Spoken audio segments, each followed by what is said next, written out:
Welcome to my studio. My name is Philip Hall.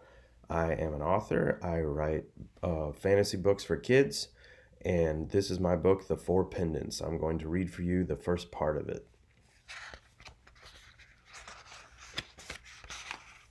The Four Pendants, Chapter 1. In a small suburb west of Cleveland, there lived a boy named Andy. He never did anything exciting or unexpected. He had normal friends, got normal grades in school, and lived in a very normal house on the corner of Fifth and Wilmington. In the back of his room, he spent all his time playing video games and building model airplanes. Sometimes he'd venture out to ride his bike, but never went farther than the playground on Greeling Street. Even that felt over-adventurous. "What's gotten into me?" Andy would say. "I've got a bad case of wander-itis." Everywhere and at all times, Andy played it safe and comforted himself with drama-free normalness. His big sister Millie, on the other hand, was another story. A full 2 years older, she liked going on adventures and exploring new ideas. She never colored inside the lines whenever she got a new coloring book. Instead, she'd draw all over the pictures and smear the page. "Why do you do that?" Andy asked. "It's not normal." He pulled up a chair next to her in the living room. "The pictures are all wrong," Millie said. "I don't like them." She tossed her dark braids to the side and scowled, contorting her usually pretty face. Andy squinted, his brown eyes gleaming like two pieces of amber.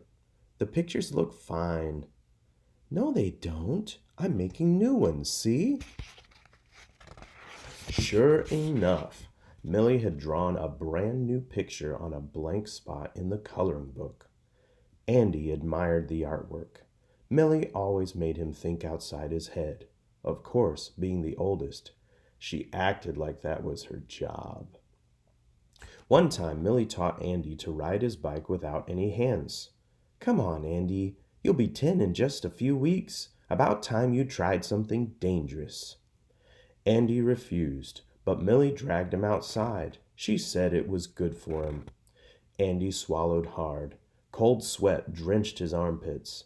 Millie was the only one out of her entire grade 6 class to bike all the way down to the bottom of Neckbreak Hill. She loved this stuff, not him. "It's easy," Millie said. "Ride along like normal, then let go. It'll be okay. Trust me." Trust Millie? Andy closed his eyes. Dad always said that trust was earned. Millie wouldn't let him down, would she? Millie straddled her bike and took off. In a few seconds, she stretched both arms out and flapped like a seagull. She did a full turn and came around back without even touching the handles. "See, nothing to it." Andy sighed. It was easier to go along with Millie's plans than to resist them. He gazed forward and started pedaling. Speed picked up as houses and trees whizzed by. Wind ruffled Andy's black hair, and he clenched his teeth like the Incredible Hulk on a smash campaign. "Goodbye, world!" Andy let go. The bike leaned from side to side, making Andy cringe. But then the bike evened out and rode smoother than a green frog's backside. Andy was doing it. He was riding his bike without any hands. It was like flying. Andy broke into a smile and turned back around. Millie folded her arms and smirked. "See, I told you so." Andy skidded to a stop. "Well, I hope you've learned something." Millie patted Andy's head and went into lecture mode. "We've all got fears and challenges, but with the right attitude, we can overcome just about anything. You see, it's all in your head. Anything you don't think you can do, you can't. And anything you think you can do, you can. It's mind over matter, little brother. Keep a positive attitude, and the sky's the limit." Andy knew Millie was trying to be helpful, but it never really came across that way. He glanced at her from the corner of his eye. Riding a bike without any hands was without a doubt the greatest thing he'd ever done.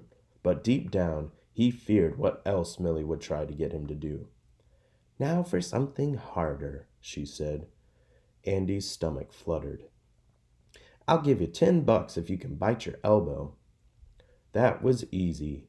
Andy writhed and squirmed, trying to get his mouth to reach halfway down his arm. Exasperated, he twisted back to Millie. "It's impossible. You tricked me." "Not really. Anything's possible if you set your mind to it. Remember? Mind over matter." This was getting ridiculous. Andy said, "Well, why don't you do it then?"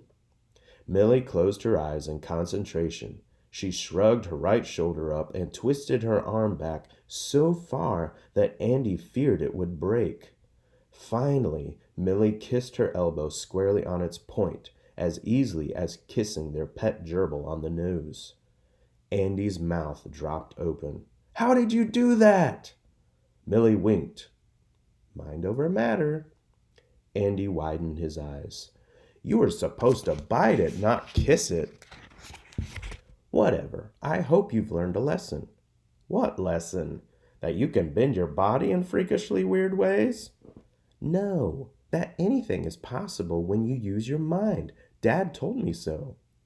Andy pondered this for a minute. Could she actually be right? His dark eyebrows met in the middle. "Dad never told me that. Do you think I can fly?" "Of course," Millie said. "Just focus and think about it real hard." Andy closed his eyes so tight he thought his face would turn into a raisin. He pictured himself hovering 10 feet in the air. When he opened his eyes again, his feet were still on the ground. "Turtle farts, what did I do wrong?" Andy lingered a moment and glanced upward. When his eyes met Millie, he collapsed onto the driveway like a wet rag doll. Millie was hovering 10 feet in the air. Andy covered his face. Tears welled up in his eyes as he looked in horror at his older sister. "I'm telling Mom!" "I tried to help you," Millie said. "Really, I did." That's all for now. Thanks for taking the time to listen.